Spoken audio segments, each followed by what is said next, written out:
Hello, everybody, and welcome to Fan Dummies. I'm Greg. And I'm Erin. And in this video, we're going to count down the top 5 biggest issues with Justice Society World War II. If you want even more Justice Society content, you can check out our full-length podcast, which will be linked in the description below. Obviously, there's going to be spoilers because how can we tell you the issues without spoilers? So, spoiler alert. Let's just get right to it, Erin. We'll just jump in. Let's do it. Because sometimes when it's something that's super salty, you just have to get through it. Number 5, Steve Trevor dies at the hands of Psycho Pirate. Now, Earth 2, this is where they're supposed to be, Earth 2. Earth 2, Steve Trevor and Diana Prince, aka Wonder Woman, live happily ever after on Earth 2. Steve Trevor does not die.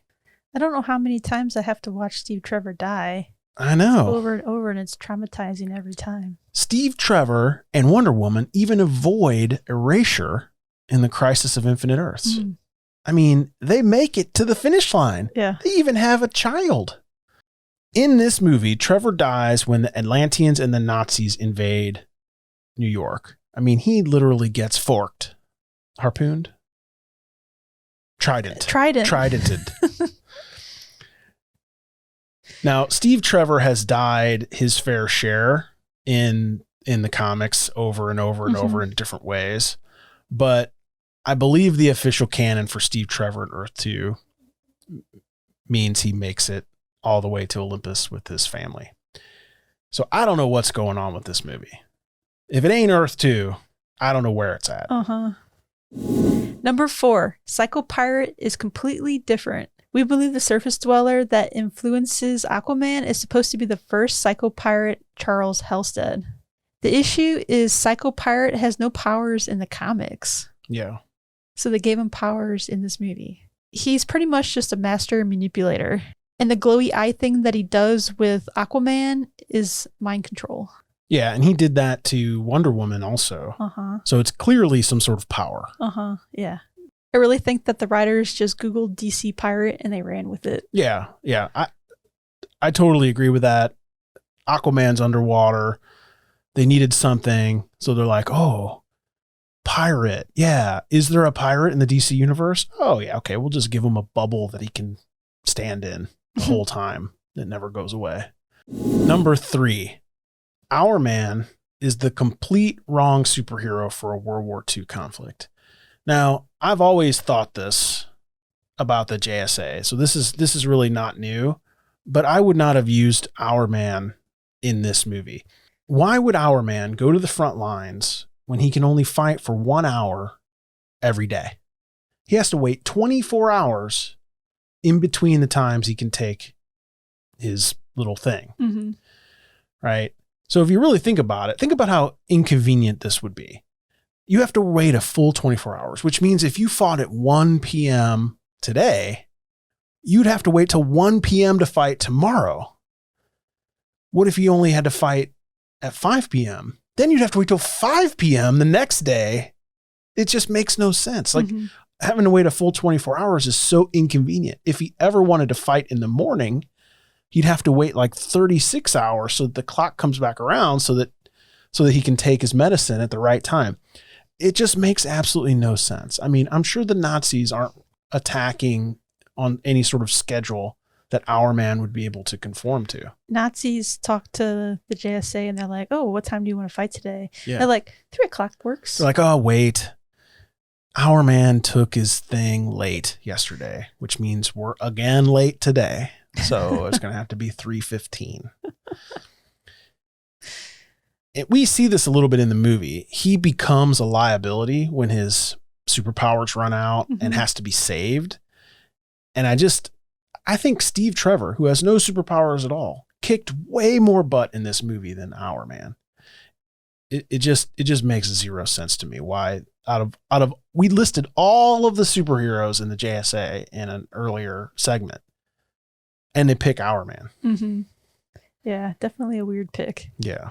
Number 2, there's no clues on what Earth or timeline this movie is in. Very true. Did Flash go back in time? Or did he just skip to an Earth that's just a little delayed? Yeah, maybe the Earth that he's on is just in the World War II stage. Mm-hmm. It's at a different time than... Yeah. Like it didn't happen in the same year, maybe. Mm-hmm. All indications are that it is Earth 2, but there are so many other differences. For instance, Jay Garrick seems to know more about the multiverse and claims that it's Earth 1. And isn't Barry and Iris supposed to be on Earth 1? If so, does that mean that Barry's proposal to Iris is getting retconned?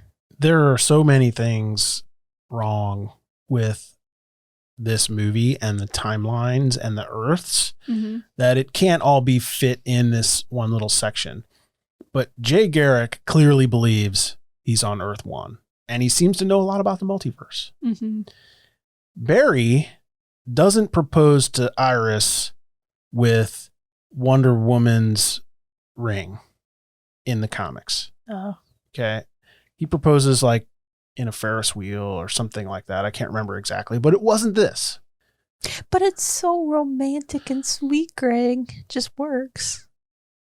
It doesn't work. You're telling me that Steve Trevor gives Wonder Woman her ring on his deathbed, and she then decides 5 minutes later to give it to Flash, to give it to Iris. No way. Mm-hmm. No way. It wouldn't happen. Yeah. That would be like a most prized possession of Wonder Woman's. She would keep that thing forever. Anyway, there's a lot going on with the timeline. I could rant about it for a long time. It doesn't work. Speaking of timelines, number 1, Superman's story is a complete mess. In what timeline and in what Earth did Superman's parents die when he was 3? Who was the guy in prison, and how did he have Superman's suit? Yeah, why didn't they come back to that? Dr. Fate obviously knew something about it because he's like talking to some body in his head. Yes, he got the suit. No, he doesn't know what it means. Is this the first time Clark has seen the suit? Isn't the suit supposed to be made out of his like space blanket or something? Speaking of Superman, what does he go by? Shakespeare in this? Was he going to let the Nazis kill those people? Like he was standing in front of them, like with his arms, like trying to, put himself in between them, but he could have easily taken them out with no problems. Yet the Nazis were about to pull the trigger and Wonder Woman stopped him. Mm-hmm. Well, it sounds like he was kind of hiding because his parents weren't there to give him like those moral human qualities that he grew up with that we know him as. He's still Superman. Yeah. Like he still can fly. He still has laser eyes. He's still tough. He still can move very fast. Just seemed like with the humanity on that Earth that they weren't as open to aliens as they are on other Earths. Right. But Golden Age Superman, which is what this was supposed to be. Yeah. That's why it doesn't make sense. Is very specific. Uh-huh. I mean, there's a lot of history with Golden Age Superman. It's just a new Superman origin story that just came from nowhere. To sum up this final issue, there are so many questions about Superman that went unanswered that it was laughable. Like it was almost as bad as the original Justice League Whedon cut, where things just happened for no reason. They should have cut Superman completely out of this movie. Like Superman shouldn't even have been in it. Made no sense to me. So I've heard people say online that they're calling this the Tomorrowverse because it's just an animated series universe, that it doesn't conform to anything, and that these writers essentially are not following the canon. They get to make up whatever they want. Seems that way.